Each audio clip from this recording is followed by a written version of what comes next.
I wanted to make a video on dips because, well, somebody asked for it, but also I have a different take than most people. I saw a lot of basically boring videos out there. So let's crank up the intensity and also throw some variations in there that you might not do. So if you're ready, let's get after it.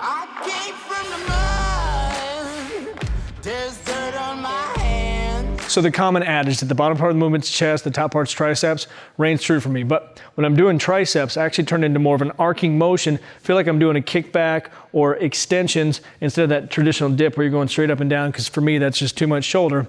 And you're gonna get a lot more engagement out of that tricep. You don't have to worry about that anterior delt. If you can do dips in the first place, you're not gonna run into any problems with it. Also, you're only going down halfway, so it's not gonna put too much stress on those shoulders.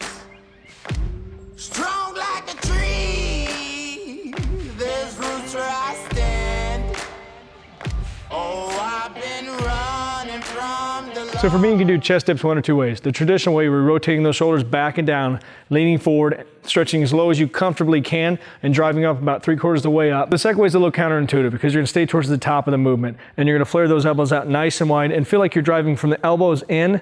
And what that's gonna do is just target more of that inner chest. It kind of reminds me of that same contraction feeling I get from doing a coffin press.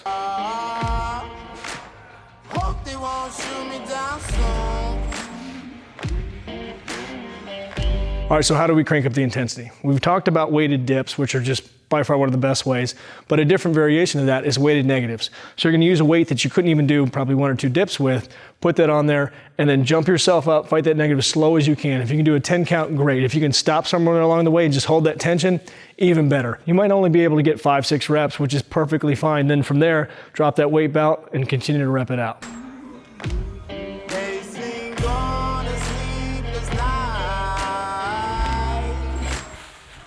Catch me howling at the moon.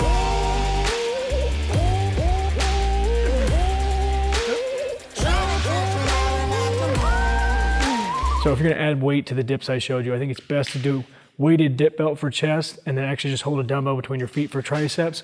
It just kind of lets you keep that movement with the tricep extension, but also the weighted dips will lean you a little more forward and just engage that chest that much more.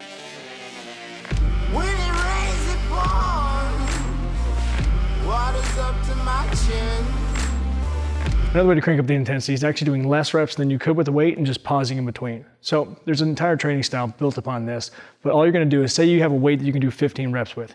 You're actually only gonna do 6 reps, stop, pause, breathe a couple seconds, continue. What it's gonna do is give you more time under tension, and you'll actually be able to get more than that 15 reps. As always, if you like the video, hit like, subscribe, hit the notification bell, get after it, get growing. I'll talk to you soon.